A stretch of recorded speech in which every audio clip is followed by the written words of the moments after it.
اور آیت نے جو بھی کیا اپنے بھائی کی محبت میں کیا، اس میں تمہاری کوئی غلطی نہیں، اس لیے خود کو بلیم کرنا بند کرو۔ مرتسم سنجیدگی سے اسے دیکھتا بول رہا تھا، اور آئندہ میں تیرے ہاتھ میں سگریٹ نہ دیکھوں، ورنہ پھر عین ہی دیکھیں گی تجھے۔ آخر میں وہ اسے وارن کرنے کے انداز میں بولا تھا۔ ارسل نے اسے گھورا تو وہ کندھے اچکا گیا۔ وہ جب سے گھر واپس آیا تھا کمرے میں بند تھا، لیکن آج آیت نے اس سے بات کرنے کی ٹھان لی تھی، اس لیے سیدھا اس کے کمرے کی طرف چل دی۔ ارسل، ڈرتے اسے پکارا۔ ارسل نے آنکھوں سے بازو ہٹاتے اسے دیکھا۔ اسپاٹ سا انداز تھا۔ مجھ سے بات کرنی ہے آپ سے، ڈرتے کہا تھا۔ کرو، اسپاٹ لہجے میں کہا۔ ارسل، مجھے معاف کر دیں پلیز، میں جانتی ہوں میں نے جو کیا بہت غلط تھا، لیکن غلطی تو انسانوں سے ہی ہوتی ہے نا، پلیز ایک موقع تو دے کے دیکھیں۔ وہ جلدی سے اس کے پاؤں میں بیٹھتی پھوٹ پھوٹ کے روتی بولی، اٹھو۔ ارسل نے سنجیدگی سے اسے دیکھتے اٹھایا تھا۔ آیت، تم نے میرے بھروسے اور محبت کو پل میں توڑ دیا، اب شاید ہی زندگی میں کبھی تم پہ دوبارہ ایسا بھروسہ کر سکوں۔ وہ ہنوز سنجیدگی سے اسے دیکھتا بولا، میرے ساتھ تو جو کیا سو کیا، لیکن ہے نا، اس معصوم نے تو ہمیشہ تمہارا ساتھ دیا ہے، تمہیں سنبھالا ہے، تم نے تو اسے بھی نہیں چھوڑا۔ وہ طنزیہ ہنستا بولا، میں اس سے بھی معافی مانگ لوں گی ارسل، میں جانتی ہوں میں نے بہت غلط کیا، لیکن پلیز ایک آخری موقع دے دیں پلیز۔ وہ اس کا بازو پکڑتی التجائیہ بولی تھی، لیکن صرف آخری موقع، اگر دوبارہ تمہاری وجہ سے مجھے یا میری فیملی کو ذرا سا خراش بھی آئی تو قسم کھا کر کہتا ہوں آیت، میں تمہاری جان اپنے ہاتھوں سے لے لوں گا۔ اس کا ہاتھ اپنے بازو سے ہٹاتے اس نے شدت پسندی سے کہا تھا۔ وہ پھوٹ پھوٹ کر روتے اس کے سینے پر سر ٹکا گئی۔ ارسل خاموشی سے اس کا سر سہلاتا رہا۔ آہستہ آہستہ سب ٹھیک ہو گیا۔ ارسل نے آیت کو معاف کر دیا۔ آیت نے اینا سے بھی معافی مانگی تھی، جس نے خوشی خوشی اسے معاف کر دیا۔ ان کی زندگی میں آیا طوفان بھی تھم گیا۔ اینا کا زخم بھی مکمل صحت یاب ہو چکا تھا۔ اسی طرح 6 ماہ گزر گئے۔ 3 ماہ پہلے شاویلا میں ایک ننھی پری نے جنم لیا تھا، ماہم اور وجدان کی بیٹی، جس کا نام ہانم رکھا تھا۔ اس نے شاویلا میں پھر سے خوشیوں کی لہر دوڑا دی تھی۔ 6 ماہ پہلے ہی زینی بھی لوٹ آئی تھی، لیکن اس نے شاویلا میں ابھی تک قدم نہیں رکھا تھا، اور آج 6 ماہ بعد وہ صرف مہم اپیا سے ملنے اور ان کی بیٹی کو دیکھنے آئی تھی، لیکن جاتے ہوئے وہ اینا سے ٹکرا گئی۔ سوری، میں نے دیکھا نہیں، اینا نے ہڑبڑاتے ہوئے کہا تھا، لیکن جب سامنے زینی کو دیکھا تو وہ چپ ہو گئی۔ زینی نے تیکھی نظروں سے اسے دیکھا۔ اینا اسے نظر انداز کرتی وہاں سے جانے لگی تھی، لیکن زینی کی آواز سے رک گئی۔ بہت غلط کیا تم نے مجھ سے ٹکرا کر، لیکن تمہاری اس غلطی کی سزا بھی بہت جلد تمہیں بھگتنی پڑے گی۔ یاد رکھنا، جس طرح تم نے مرتسم کو مجھ سے چھینا ہے، اسی طرح میں اسے تم سے چھین لوں گی۔ اور اس کی طرف دیکھتی نفرت سے بولی تھی۔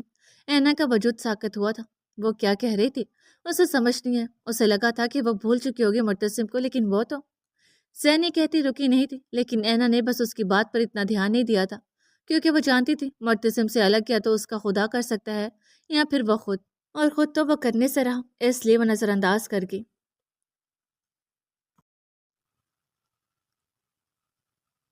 اور یوں مہرما شاہ کے 2 سال کیسے گزرے کسی کو اندازہ نہ ہو سکا، لیکن مہرما شاہ جو کہ اب اینا شاہ بن چکی تھی، اس کے لیے یہ 2 سال اس کی زندگی کے سب سے اذیت بھرے سال تھے، جنہیں وہ کبھی نہیں بھول سکتی تھی۔ حال زینی کی اس حرکت کا ولی کو معلوم پڑا تھا تو اس کا بس نہیں چلا کہ وہ اس کا بھیجا اڑا دے، جو اس کی بہن کی غلط رپورٹس بنانے پر تلی تھی، لیکن اینا نے اسے اپنی قسم دیتے روک لیا تھا کہ بات ختم ہو گیا، بس اب وہ کچھ نہیں کرے۔ زین اور دانین کسی کیس کے سلسلے میں شہر سے باہر تھے، اس لیے زین ان سب سے انجان رہا۔ زینی آج کل شاویلا میں ہی تھی، اس سے کوئی خاص بات نہیں کرتا تھا سوائے ماما اور مہم اپیا کے، لیکن پھر بھی ڈھیٹوں کی طرح سب کو بلاتی رہتی۔ اس رپورٹ سے سب کو یہ تو پتہ چل ہی گیا تھا کہ آیت پریگننٹ ہے، جس سے شاویلا میں پھر سے خوشیوں کی لہر دوڑ گئی۔ ارسل کے پیرنٹس تو واپس چلے گئے تھے، اس لیے وہ اور آیت ہی گھر میں ہوتے تو سب لوگ انہیں سرپرائز دینے پہنچے تھے۔ وہ دونوں ہی اس خبر سے ایسے حیران ہوئے تھے کہ ارسل تو باقاعدہ چکرا گیا، لیکن جیسے ہی اسے سمجھ آئی، اس نے آیت کو اٹھاتے گھومنا شروع کر دیا۔ خوشی سے پاگل ہو رہا تھا۔ ارسل کیا کریں، میں گر جاؤں گی، آیت گھبراتی بولی تھی۔ ارسل نے جلدی سے اسے نیچے اتارا، اس کا ماتھا چوما، کسی کی بھی پرواہ کیے بغیر وہ اسے خود میں بھینچ گیا۔ سب اس کی خوشی پر ہنس دیے تھے۔ کچھ دن بعد کی بات تھی، مرتسم اپنے آفس میں بیٹھا کسی فائل میں گم تھا جب اس کے بجتے فون نے اس کی سنجیدگی کو توڑا۔ مرتسم شاہ اسپیکنگ۔ مصروف سے انداز میں فون اٹھاتے کان سے لگایا، لیکن سامنے اسے جو سننے کو ملا وہ پل میں کھڑا ہوا تھا۔ کب؟ اس کے منہ سے بس یہی نکلا تھا۔ کتنی ہی دیر وہ بے یقینی سے فون کو دیکھتا رہا، اور پھر اس کے ساکت وجود میں حرکت ہوئی تھی۔ وہ گرتا پڑتا جلدی سے باہر کی طرف بھاگا تھا۔ کانپتے ہاتھوں سے گاڑی سٹارٹ کرتے وہ فاسٹ ڈرائیونگ کرتا شاویلا پہنچا تھا۔ گاڑی سے نکلتے وہ تیزی سے قدم اندر کی جانب بڑھا گیا۔ تیزی سے کمرے میں داخل ہوتے وہ ٹھہر گیا۔ اس کی آنکھوں میں بے یقینی تھی کہ اتنی ہی دیر وہ سکتے میں کھڑا رہا۔ آہستہ آہستہ اس کی بے یقین آنکھوں میں نمی ابھرنے لگی۔ نمی کے ساتھ کئی شکوے ابھرے تھے۔ ماں؟ اس کے کانپتے لب ہلے تھے۔ اپنی آنکھوں کے سامنے روحا کو صحیح سلامت دیکھتے اسے یقین نہیں ہوا۔ آج 20 سال ہونے کو آئے تھے۔ وہ اس کی کھلی آنکھوں کو دیکھ رہا تھا۔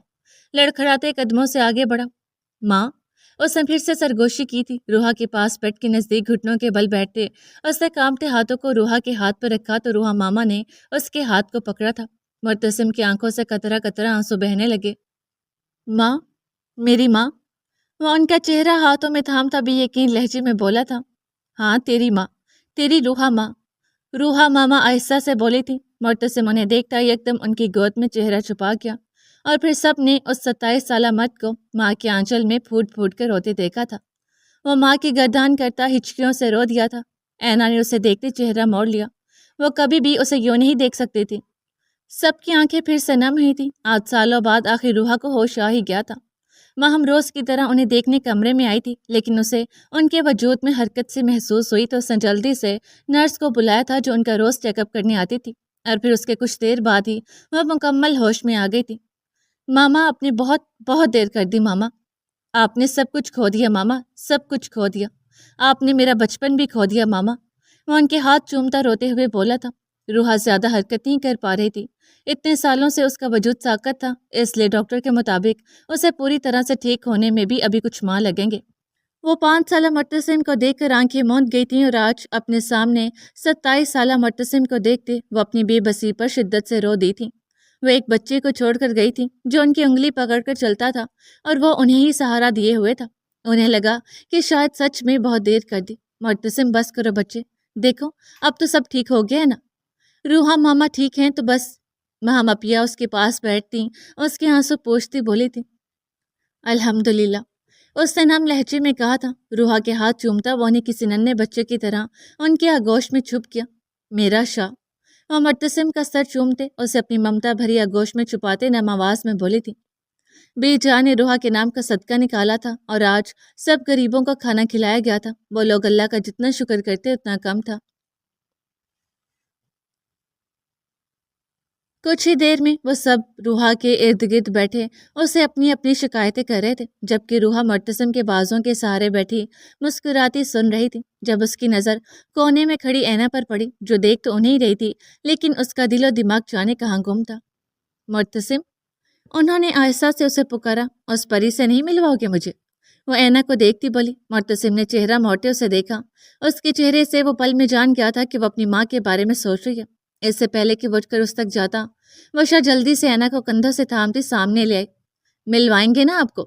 یہ ہے این، سوری مہرما، لیکن فی الحال ہم سب کے لیے یہ اینا ہے، میری سب سے اچھی دوست اور میری سب سے اچھی بھابھی۔ آدھی وشا کی بات کارتا اینا کی دوسرے سائڈ آتا جلدی سے بولا تھا، اور مرتسم بھائی کی اکلوتی لاڈلی من کوہا۔ آخر میں وہ دونوں ہنستے ہوئے بولے۔ اینا کنفیوز سے ان کے درمیان کھڑی تھی۔ ادھر آؤ۔